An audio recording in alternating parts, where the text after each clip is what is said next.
Pharmacy student की ज़िंदगी India में कैसे होती है। Life as a pharmacy student in India, मेरा खुद का एक्सपीरियंस और इस फील्ड के कुछ रूल्स के बारे में मैं आपको आज डिटेल में बात करने वाला हूँ। क्योंकि कौन सी भी फील्ड में जब आप जाओगे ना, तो फील्ड आपके हिसाब से नहीं चलती, आपको फील्ड के हिसाब से चलना पड़ता है। कुछ फंडामेंटल रूल्स होते हैं, अगर उन रूल्स को फॉलो करोगे तभी उस फील्ड में आगे जा पाओगे। तो फार्मेसी फील्ड के कुछ ऐसे रूल्स के बारे में आज हम डिटेल में बात करेंगे, तो इस वीडियो को शुरू से लेकर अंत तक जरूर देखिए।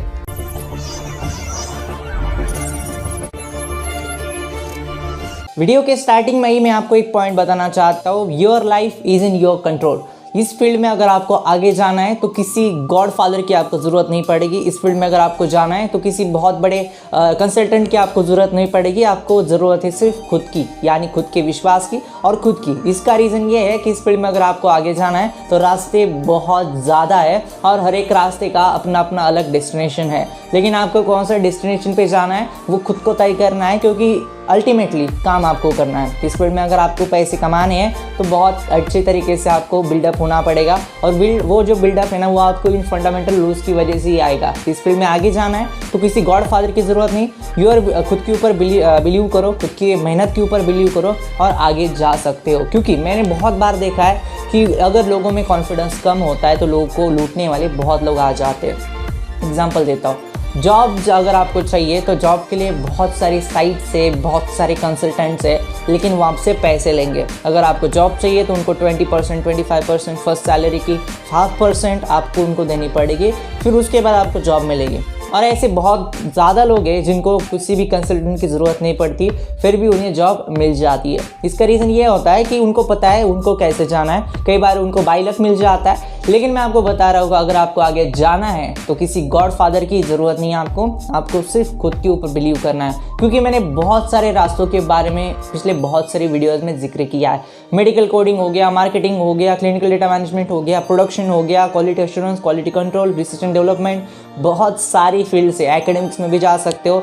जाना कहाँ पर है वो आपको खुद तय करना है, और इसके लिए आपको खुद के ऊपर बिलीव करना है। Point number 2, relocation is mandatory. अब देखो यार, मैं आपको एग्जांपल देता हूँ। इंडिया के कुछ नॉर्थ साइड के जो स्टेट्स है, यूपी हो गया, बिहार हो गया, इन स्टेट्स में फार्मेसी फील्ड इतनी ज़्यादा डेवलप नहीं हो पाई अनफॉर्चुनेटली, जितनी डेवलप बैंगलोर में हो पाई, मुंबई में हो पाई, अहमदाबाद में हो पाई, हैदराबाद में बहुत अच्छी तरीके से डेवलप हो गया। CRC वगैरह ये सारे रोल्स अगर आप देखोगे हैदराबाद सिटी में बहुत ज़्यादा निकलते हैं। तो इन सिटीज़ में जितना डेवलप हो पाया अनफॉर्चुनेटली उतना डेवलपमेंट नॉर्थ साइड के जो स्टेट्स इंडिया के वहाँ पे नहीं हो पाया।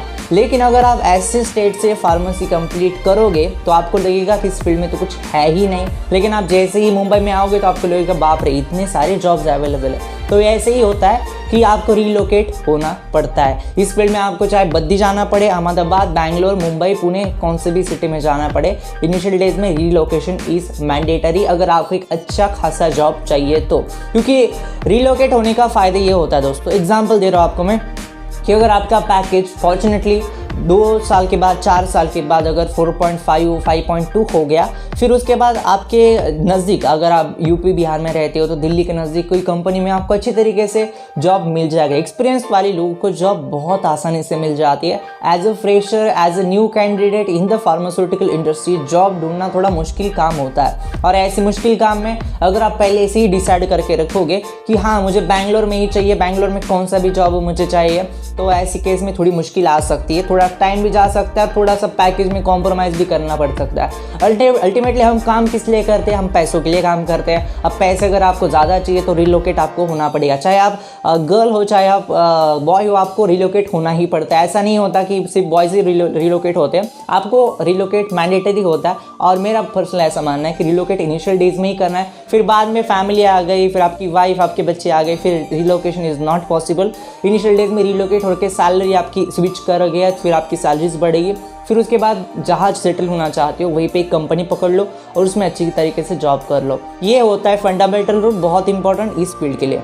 Point number 3, some fields are yours and some fields are not yours. अब यहाँ पे ये बहुत कॉम्प्लिकेटेड स्टेटमेंट है। आपको एग्जांपल देना चाहता हूँ दोस्तों, एज अ फार्मेसी स्टूडेंट आपको बहुत सारे फील्ड्स में काम करने का मौका मिल सकता है। ऐसे माहौल में क्या होता है, कई बार हम ऐसे फील्ड में काम करते हैं जो हमारे रिलेटेड है ही नहीं। कई बार जो हमारे फार्मेसी कोर फार्मेसी इंडस्ट्री जो होती है उसके रिलेटेड वो फील्ड होती ही नहीं, लेकिन हमें काम करना पड़ सकता है। एग्जाम्पल दे रहा हूँ मेडिकल कोडिंग का। मेडिकल कोडिंग जो इंडस्ट्री है दोस्तों वो डायरेक्टली रिलेटेड तो है नहीं फार्मास्यूटिकल इंडस्ट्री के रिलेटेड, क्योंकि ये यहाँ पे हालांकि फार्मेसी वाले बच्चे तो वो लेते हैं, लेकिन उनका जो काम होता है ऐसा बोला जाता है कभी भी कि वो इंडस्ट्री कभी भी बंद हो सकती है या फिर कभी भी उसकी डिमांड कम हो सकती है। क्योंकि अगर अमेरिका में यूएसए में अगर इंश्योरेंस के क्लेम्स के परसेंटेज कम हो गया या फिर उनकी पॉलिसी चेंज हो गई, कुछ भी हो सकता है, दुनिया में कुछ भी पॉसिबल है। तो ऐसे माहौल में ऐसे कुछ फील्ड्स है, सिर्फ मेडिकल कोडिंग को मैं टारगेट नहीं कर रहा हूँ, बहुत सारे लोग मेडिकल कोडिंग में काम करते हैं, अच्छे खासे पैसे भी कमाते हैं,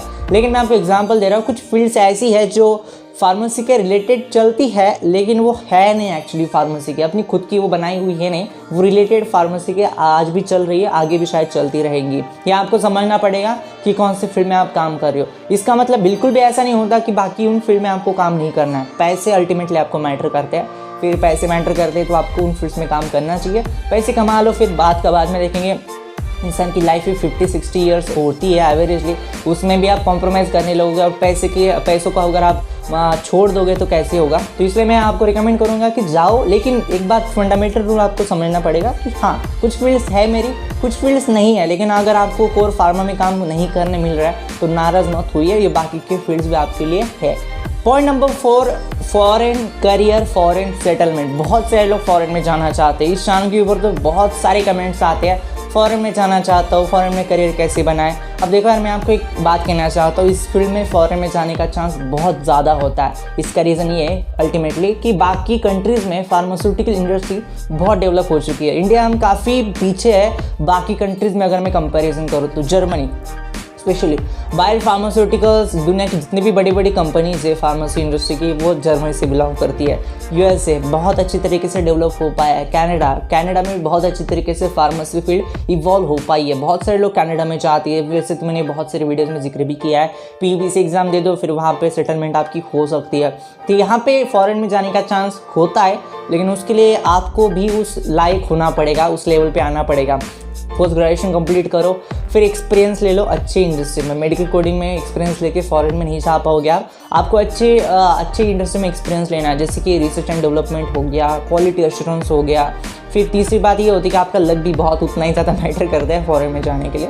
आपके कुछ सीनियर्स होंगे, अगर वो वहाँ पे सेटल डाउन हो गए तो उनके पीछे आप उनको बोल के वहाँ पे जा सकते हो। बहुत सारे एग्जांपल्स मैंने ऐसे देखे हैं कि उनके कुछ सीनियर सर थे, फिर वहाँ पे वो सेटलमेंट के लिए चले गए, फिर जूनियर एसोसिएट्स को उन्होंने एक एक करके वहाँ पे बुला लिया, फिर वहीं पे उन्हें जॉब दे दिया। ऐसे भी बहुत सारे होता है। तो वैसे ही बोलता हूँ कि आपके रिलेशंस भी अच्छे होने चाहिए, उसका फ़ायदा इस फील्ड में आपको होता है। आपके साथ आपके टीचर्स, आपकी इंडस्ट्री के एसोसिएट, सीनियर जूनियर सबके साथ अच्छे रिलेशन हो गए तो आपके फील्ड में आगे जाने का चांसेस भी उतने ज़्यादा बढ़ते हैं।